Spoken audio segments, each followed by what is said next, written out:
अस्सलामुअलैकुम, welcome to our channel. तो आज की इस वीडियो के अंदर हम मैथ 101 यानी कैलकुलस एंड एनालिटिकल ज्योमेट्री की असाइनमेंट नंबर 2 का सलूशन जो है उसको डिस्कस करेंगे। तो ये हमारे पास असाइनमेंट नंबर 2 है हमारी कैलकुलस एंड एनालिटिकल ज्योमेट्री की, जो कि स्प्रिंग सेमेस्टर 2022 की है। तो इस असाइनमेंट के अंदर जो हमारे पास दो क्वेश्चन पूछे गए हैं, उन दोनों क्वेश्चन को हम किस तरह सॉल्व करेंगे उनको स्टेप बाय स्टेप मैं आपको यहाँ पे समझाऊंगा। तो वीडियो को आपने लास्ट तक देखना है ताकि आप इन क्वेश्चनों को जो है वो अच्छे तरीके से समझ सकें और आपने अपनी असाइनमेंट जो है वो इन्हीं क्वेश्चनों को समझ के जो है वो सॉल्व करनी है। जैसे मैं क्वेश्चन को सॉल्व करूंगा तो आप भी इस तरह ही हमारे पास इस क्वेश्चन को सॉल्व कर सकते हैं। तो वीडियो को लास्ट तक देखिएगा ताकि आपको हर क्वेश्चन की जो है वो अच्छे तरीके से समझ आ सके। तो चलिए स्टार्ट करते हैं। वेलकम बैक जी। तो यहाँ भी आप देख सकते हैं कि ये जो हमारे पास असाइनमेंट नंबर 2 है, इस असाइनमेंट को जो ड्यू डेट है वो हमारे पास 15 अगस्त है, यानी कि आपने 15 अगस्त से पहले जो है ये असाइनमेंट नंबर 2 सबमिट करवानी है। और इस असाइनमेंट के हमारे पास टोटल जो मार्क्स हैं वो 15 हैं, जो कि आप यहाँ पे देख भी सकते हैं। तो यहाँ पे सबसे पहले जो है वो उसने कुछ इंपॉर्टेंट इंस्ट्रक्शन जो है वो दे रखी हैं। तो यहाँ पे सबसे पहले जो इम्पोर्टेंट इंस्ट्रक्शन है वो ये है कि इस असाइनमेंट को सॉल्व करने के लिए आपको लेक्चर नंबर 23 से लेकर लेक्चर नंबर 28 तक की जो है वो फुल कमांड होनी चाहिए। यानी कि अगर आप लेक्चर नंबर 23 से लेकर लेक्चर नंबर 28 तक अच्छी तरह से तैयार कर लेते हैं तो फिर आप इस असाइनमेंट को जो है बड़े ही आसानी के साथ सॉल्व कर देते हैं। लेकिन मैं आपको यहाँ पे एक और चीज़ बताता जाता हूँ कि अगर आप इस असाइनमेंट को सॉल्व करना चाहते हैं तो आपको ये 5-6 लेक्चर जो है वो तैयार करने की ज़रूरत नहीं है। आपको सिर्फ 2 लेक्चर तैयार करने पड़ेंगे। अगर आप वो 2 लेक्चर अच्छी तरीके से देख लेंगे तो आपके लिए ये असाइनमेंट बिल्कुल हलवा होगी। ठीक है, वो 2 लेक्चर कौन से हैं? उसमें सबसे पहला लेक्चर हमारे पास 26 है, जिसके अंदर हम इंटीग्रेशन बाय सब्स्टिट्यूशन पढ़ते हैं। और जो हमारे पास अगला लेक्चर है वो लेक्चर नंबर 27 है, यानी कि लेक्चर नंबर 26 जिसके अंदर हम इंटीग्रेशन बाय सब्स्टिट्यूशन पढ़ेंगे, और लेक्चर नंबर 27 जिसके अंदर हम सिग्मा नोटेशन के बारे में पढ़ते हैं। तो ये 2 चैप्टर हैं। इन्हीं 2 चैप्टर के रिलेटेड जो है वो हमसे इस वाले असाइनमेंट के अंदर क्वेश्चन पूछे गए हैं। तो अगर आप ये वाले 2 चैप्टर अच्छे तरीके से कर लेंगे तो आप ये वाली असाइनमेंट ईजी तरीके से सॉल्व कर सकते हैं।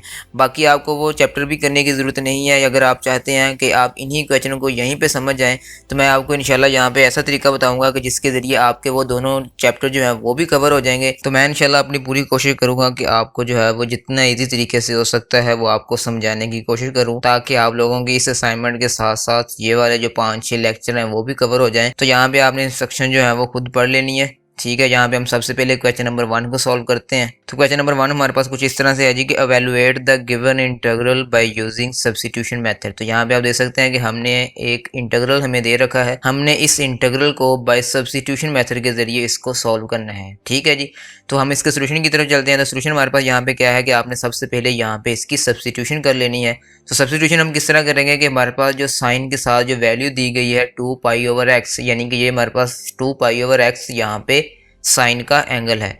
तो इसको आपने क्या करना है कि इसको आपने u के इक्वल सपोज कर लेना है। तो मैंने यहाँ पे क्या कर लिया जी, let u is equals to 2π/x। अब उससे अगला काम क्या करना है कि आपने इस u is equals to 2π/x को x के लिहाज से इसको आपने डिफ्रेंशिएट कर लेना है। तो हम यहाँ पे क्या करेंगे, इस u को डिफ्रेंशिएट कर लेंगे विद रिस्पेक्ट टू x। तो यहाँ पे क्या आ जाएगा, du/dx is equals to d/dx into 2π/x। तो यहाँ पे हम 2π/x का यहाँ पे हम डेरिवेटिव ले लेंगे। तो इसका डेरिवेटिव लेने के लिए क्या करेंगे जी, आप यहाँ पे देख सकते हैं कि हमारे पास जो 2π है वो हमारे पास एक कांस्टेंट वैल्यू है। तो कांस्टेंट वैल्यू को हम क्या करते होते हैं कि हमने कांस्टेंट वैल्यू को बाहर लेके चले जाना होता है। तो यहाँ पे अभी आप देख सकते हैं कि मैं क्या करूंगा, मैं 2π को बाहर ले जाऊंगा और पीछे जो हमारे पास वैल्यू बचेगी वो हमारे पास 1/x बचेगी। तो वो हमारे पास एज इट इज वैसे की वैसे आ जाएगी। तो 1/x को हम क्या कर सकते हैं, क्योंकि x अब हमारे पास नीचे आ रहा है, तो जब हम x को ऊपर लेके जाएंगे तो x की पावर कितनी बन जाएगी, x की पावर -1 बन जाएगी। तो ये 2π बाहर वैसे का वैसे रह जाएगा और x इज इक्वल टू जो -1 है इसके ऊपर हम डेरिवेटिव का पावर रूल लगाएंगे। तो डेरिवेटिव के पावर रूल के मुताबिक क्या होगा कि ये जो हमारे पास x की पावर -1 है ये हमारे पास x के स्टार्ट में चली जाएगी, और x की जो -1 पावर है उसमें हम एक पावर को माइनस कर देंगे, यानी कि -1 हमारा स्टार्ट में चला जाएगा और x इज इक्वल टू -1 आ जाएगा। तो वो -1 और -1 कितने हो जाएंगे, वो x की पावर -2 हो जाएंगे। तो वो x की पावर -2 को जब हम नीचे लेके जाएंगे, यानी जब हम उसको डिनोमिनेटर में लेके जाएंगे तो वो बेसिकली x की पावर +2 हो जाएगी। तो यहाँ पे आप देख सकते हैं कि मैंने जो x की पावर -1 का डेरिवेटिव लिया है वो हमारे पास आ जाएगा -1/x²। तो 2 पाई इंटू -1/x² हमारा यहाँ पे इसका डेरिवेटिव आ जाता है। तो अब हम क्या करेंगे कि सिंपल जो 2 पाई है इसको हम 1 के साथ मल्टीप्लाई कर देंगे, तो ये सिंपल हमारे पास क्या आ जाएगा -2 पाई/x² इज इक्वल टू du/dx। तो यहाँ पे हम सिंपल dx की वैल्यू निकालेंगे, क्योंकि हमारे पास जब आप dx की वैल्यू निकालेंगे तो वो वैल्यू हमने जो गिवन इंटीग्रल दिया गया है उसके अंदर हमने वहाँ पे u की वैल्यू भी सब्स्टिट्यूट करनी है और वहाँ पे हमने dx की वैल्यू भी सब्स्टिट्यूट करनी है। क्योंकि हमारे पास जो सब्स्टिट्यूशन मेथड है उसके अंदर हम करते ये हैं कि हमने जो भी वैल्यू को सब्स्टिट्यूट करना है हमने उसकी वैल्यू जो है वो दोबारा उसके अंदर लगानी होती है। तो यहाँ पे भी हम dx की वैल्यू निकाल लेते हैं। तो dx की वैल्यू यहाँ से निकल आएगी हमारे पास -x²/2 पाई इंटू du, यानी कि x² जो है वो नीचे इसको क्रॉस मल्टीप्लीकेशन करेंगे तो 2 पाई जो है वो dx की जगह पे नीचे चले जाएगा और dx जो है वो 2 पाई की जगह पे और x² जो है वो du के साथ मल्टीप्लाई हो जाएगा। तो इस तरह dx is equal to -x²/2 pi into du आ जाएगा। तो अब हमारे पास जो उसने गिवन इंटीग्रल दे रखा है वो हम यहाँ पे लिख लेते हैं। तो वो हमारे पास इंटीग्रल क्या था जी कि इंटीग्रल 5 sin इंटू 2 पाई/x/x² dx। तो ये हमारे पास इंटीग्रल जो है वो उसने दे रखा है। तो अब हम यहाँ पे क्या करेंगे कि आपने यहाँ पे सबसे पहले हमने u जो था वो 2 पाई/x के इक्वल रखा था। तो इसका मतलब क्या हुआ कि हम 2 पाई/x की जगह पे u लिख देंगे, यानी कि हम अब हम सब्स्टिट्यूशन को यूज़ कर रहे हैं। तो यहाँ पे हम लिखेंगे 5 sin u और जो नीचे x² है ये एज इट इज़ वैसे का वैसे आ जाएगा और जो dx की वैल्यू जो कि अभी आपने ऊपर निकाली है वो वैल्यू हम dx की जो वैल्यू निकली है वो यहाँ पे प्लग इन कर देंगे। तो dx की वैल्यू जो निकली थी वो हमारे पास -x²/2 पाई इंटू du निकली थी। तो dx की जगह पे हमने dx की वैल्यू लगा देनी है और 2 पाई/x की जगह पे हम u की वैल्यू लगा देंगे। तो अब यहाँ पे क्या होगा, यहाँ पे आप देख सकते हैं कि क्लियरली हमारे पास x² जो है वो x² के साथ कैंसिल हो रहा है। तो यहाँ पे आपने x² को x² के साथ कैंसिल कर देना है और ये माइनस होगा वो 5 के साथ जाके मल्टीप्लाई हो जाएगा। तो इस तरह हमारे पास इसका आंसर आ जाएगा -5 sin u/2 पाई इंटू du। यहाँ पे अब हम इसकी इंटीग्रेशन ले लेंगे, लेकिन इंटीग्रेशन लेने से पहले यहाँ पे भी हम जिस तरह हम डेरिवेटिव में कांस्टेंट को बाहर ले जाते हैं इस तरह हम इंटीग्रेशन के अंदर भी जो -5/2 पाई जो कि हमारे पास यहाँ पे कांस्टेंट वैल्यू है इसको हम इंटीग्रल के बाहर लेके चले जाएंगे, यानी कि इसको हम लेफ्ट साइड पे ले जाएंगे।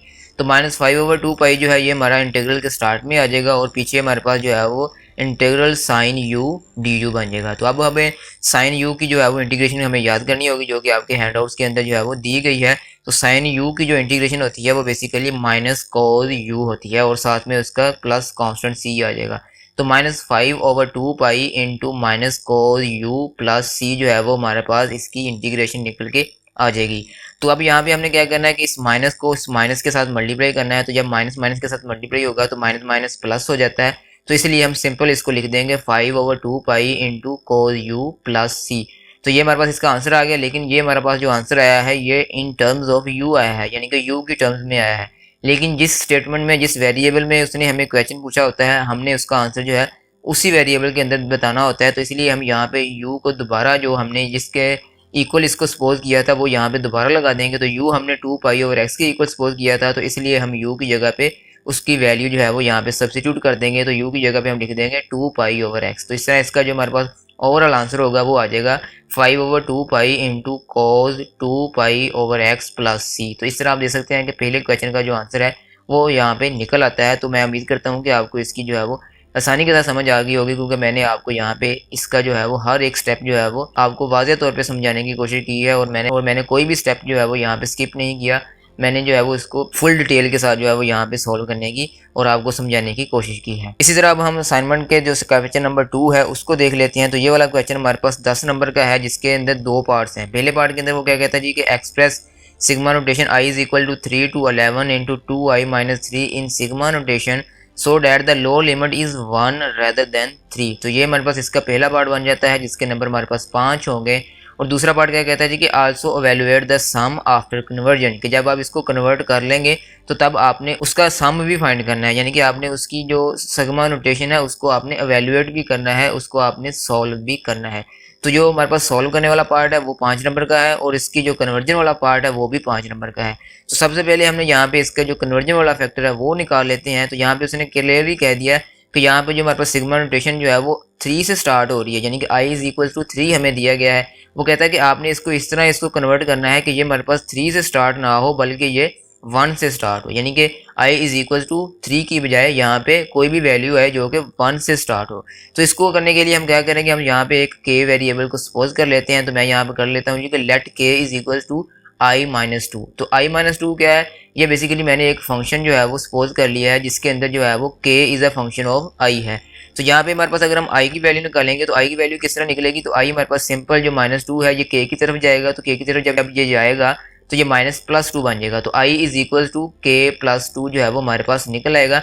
इस i की निकालने की हमें क्या ज़रूरत है, इस i को भी हम बाद में जाके यूटिलाइज करेंगे, क्योंकि जब हम 2i-3 की जगह पे k की वैल्यू लिखेंगे तो यहाँ पे i की वैल्यू हमें चाहिए होती है। तो इसलिए मैंने यहाँ पे सबसे पहले जो है वो यहाँ पे i की वैल्यू भी निकाल ली है। तो अब यहाँ पे क्योंकि उसने हमारे पास लोअर लिमिट जो है वो i इज इक्वल टू 3 दी गई थी, तो हम ये चाहते थे कि ये 1 बन जाए। तो जब हम i इज इक्वल टू 3 को इस k वाले फंक्शन के अंदर पुट करेंगे तो k हमारे पास क्या आ जाएगा 3-2, जो कि हमारे पास 3-2 करेंगे तो वो 1 आ जाएगा। तो इस तरह आप देख सकते हैं कि हमारे पास जो i की वैल्यू 3 थी इसको हमने k की टर्म्स में लिख लिया है जो कि 1 निकल रही है। तो इस तरह हमारी कंडीशन जो है वो फुलफिल हो जाती है। इसी तरह आप जब i की वैल्यू जो कि हमारे पास अपर लिमिट 11 दी गई थी, जब हम उसको इस k फंक्शन के अंदर पुट करेंगे तो यहाँ पे k इज इक्वल टू 11-2 आ जाएगा, जिसका आंसर जो है वो हमारे पास 9 आ जाएगा। तो इस तरह जो k की वैल्यू होगी जो कि अपर लिमिट की वैल्यू होगी वो 9 हो जाएगी। तो इस तरह अगर हम इसकी लिमिट्स को देखते हैं तो वो इन टर्म्स ऑफ k निकल आई हैं, जिसमें हमारे पास जो लोअर लिमिट है वो हमारे पास 1 बनती है